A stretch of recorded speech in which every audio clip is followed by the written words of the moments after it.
Hi Woolly Thistlers, it's Rachel from Barkland Croft here in Fair Isle, and I'm here with Mary. So I had a couple of questions on the comments in my last video, and Minnie Milk and I, in our matching sweaters, we thought we'd answer them for you. The first question that I have is from Miss K, and she says, I do have a question for Rachel. Do you ever get to just stay inside on an icky day like the torrential rain, or do you have to go out in it every day no matter what? You must have serious rain gear. I'd love it if you show us how you do it. Absolutely. So the simple answer to that is, yep, come rain or shine, sheep need feeding, sheep need checking, need their water topping up, all that kind of stuff. So yes, it very much is, no matter what the weather, I'm outside there. There are days when I wake up and pull the curtains back and think, oh gosh, you know, your heart sinks because it just looks so miserable out there. But the sheep are outside in it, so I need to get outside in it as well. But I'll put a little clip in here that shows you an array of my wet weather gear. So these are just some waterproof jackets. Quite a few of them are just second-hand ones that I've picked up because you don't need anything fancy for being outdoors with sheep. Also some warm sort of fleecy layers. Here you've got my boiler suits, coveralls that I tend to wear in the summer when I'm doing jobs outside, just to keep my clothes a bit cleaner. These are brilliant. These are actually riding over trousers, but they're quilted as well as waterproof, so they really do keep you nice and warm. But they're on their last legs a little bit there. Then these are just some really thin waterproof over trousers, which are really handy for just pulling on if I'm only going to be outside for a short while. This pair, as you can see, has got a lot of use over the years. There's some sort of workman's trousers, but again, they're very heavily padded as well as waterproof. And the same with these ones. Waterproof and padded is the way forward to keep you warm as well as dry. Then this is the daddy of them all. This I wear probably 6, if not 7 months of the year, a lot of mornings. It's actually a survival suit, so I think it's neoprene lined. It's what people working on ships wear in case they fall overboard, but it's worth its weight in gold. That's just a high-vis waterproof padded jacket, which is a big one that I can chuck on over things. And then that's my old ski salopettes and jacket from about 20 years ago, I think, which is kind of my best for walking down to chapel and things. And my next question is from Deborah, and Deborah asks, I heard today that there is apparently a difference between a shepherdess and a crofter. Would you mind telling us what that difference is? Absolutely. So I don't know if there's an official definition. There probably is, I'm sure, and you know, I'll be bound to be told if I've got this wrong. But to my mind, a shepherdess or a shepherd is someone whose full-time profession is working with sheep. That's what they do day in, day out, year round. That's kind of their career. I guess that's how they get their income, that kind of thing. A crofter is very much typically a small scale sort of farmer. It's a uniquely Scottish definition, typically small-ish acreage of land that is usually rented from a landlord. Crofting is very much in addition to other jobs that you may have, so it's more subsistence than it used to in days gone by. It used to be folk would have a cow for milk, and they'd have sheep for feed and for wool, and that was kind of what got them through the year food wise. Nowadays it's more, people don't do it because they need it to survive. It's more carrying on a way of life, I guess. So to me, I wouldn't say I'm a shepherdess, because I do other things. Sheep aren't my my main, you know, sort of day in, day out, 9 to 5. It's in addition to other jobs that I do. I hope that answers it to some extent. I should apologise if you can hear noises in the background. It's my new assistant Mary, who is trying to pack some orders to go out to you. You having fun there, Mary? You're doing a good job. That's brilliant work. Working really hard. You are. Good job.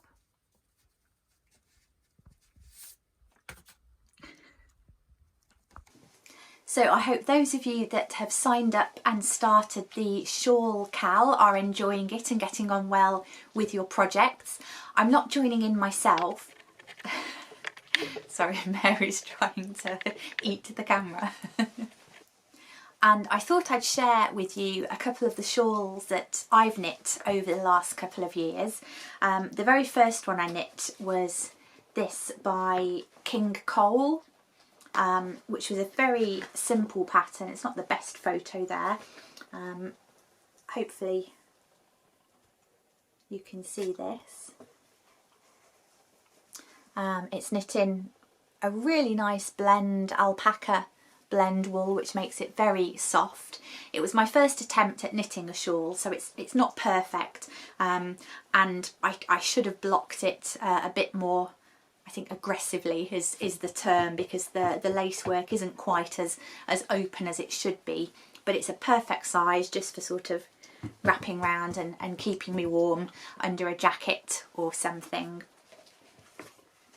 And the next one I have is by Gudrun Johnston, and this is the Simmerdim shawl.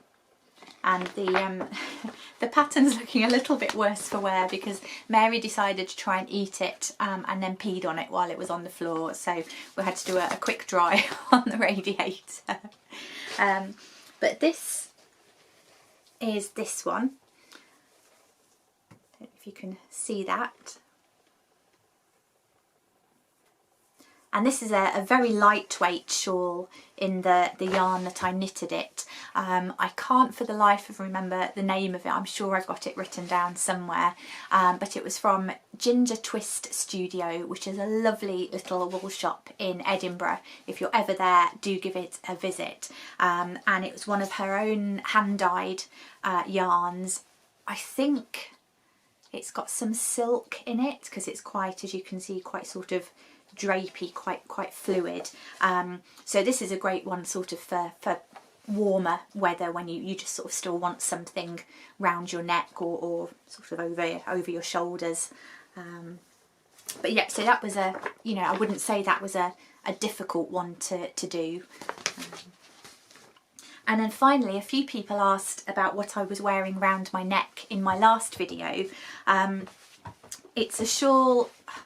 Believe it or not, I started designing it about 2 years ago with my own Beecroft wool, intending to have a pattern written ready to release when my wool was up for sale. So it was very much a sort of a work in progress. It was kind of an experiment, just trying different things out. So it's not perfect. It's got random purl rows where there should be knit rows, but just trying out different, hopefully you can see that, different patterns, different styles, but it's lovely and warm. I have to say I wear this so often, tucked under, sort of under a jacket or a body warmer, and it really does keep me warm. So one day when I get more hours in the day, I shall endeavour to write the pattern up, if any of you would be interested in it. Well, would you believe it? Just look at this forecast. Sun for the entire day, and we had about 5 days of it in a row, which was amazing, I can't tell you. The warmth has really kick-started the new grass growing, and you can see all over these little tiny green shoots, which hopefully over the next weeks will grow into grass for the sheep to eat. And for those of you who haven't seen about Mary on either my social media or Patreon page, this is Mary. Mary came to me on Good Friday when she was about a week old, because she's actually blind, although I think she might have a small degree of sight, but because of that she couldn't stay where she was. So she's been making herself at home, getting used to all the other animals and having lots of cuddles with them.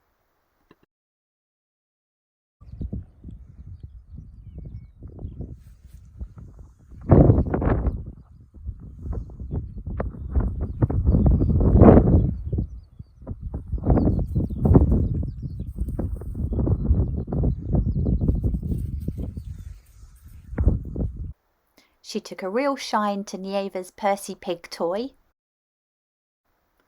and so of course we had to dress her up in her own Percy Pig outfit.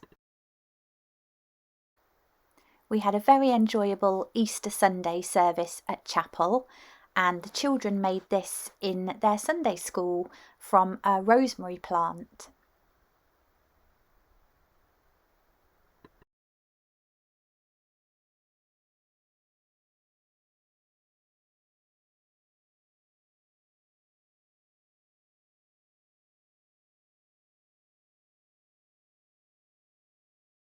Here's a bit of Nieva and Mary having fun.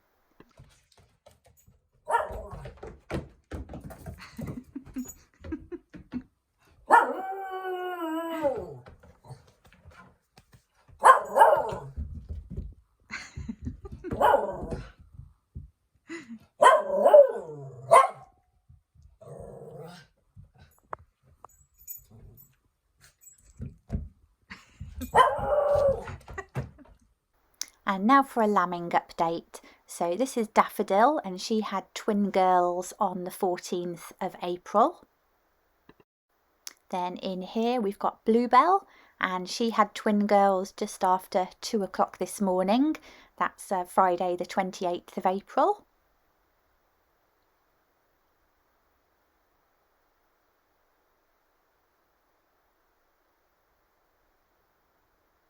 Then we've got Annie, and she had a big boy, and you can probably see Annie is wearing a red harness, if you remember the same kind of thing Blossom had to wear last year, and that's because she basically, her insides kind of came out after she'd had the lamb.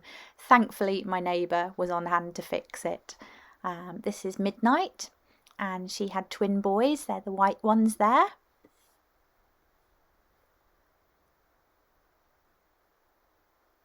And here, bless her, is my ancient girl Rainbow Bright, who really should never have been pregnant, but she had the most perfect little boy. This is Brandywine when he turns around, who is just the cutest. Very sweet, and she's a brilliant mum, she really is. So these guys are all in here at the moment just because the weather today has been really cold and wet and miserable. So just to keep them safe and warm inside.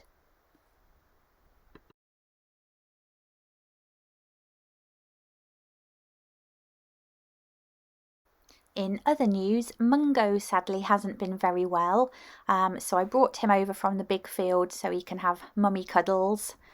And there's him with Mummy Daisy and Grandma Butterscotch as well. Thankfully he is now well on the road to recovery, and someone even sent him a lovely picture which really cheered him up, so thank you. Sadly, my sweet old girl Sleepy passed away after a very short illness. She was the queen of expressive faces, and she had her little tooth that stuck out, and I really miss her already. On a happier note, Sage has some very exciting news. Our friend Shirley, who visited Fair Isle a few years ago, wrote this anthology of poetry about Fair Isle and included Sage in a poem about him. He was so excited to see it.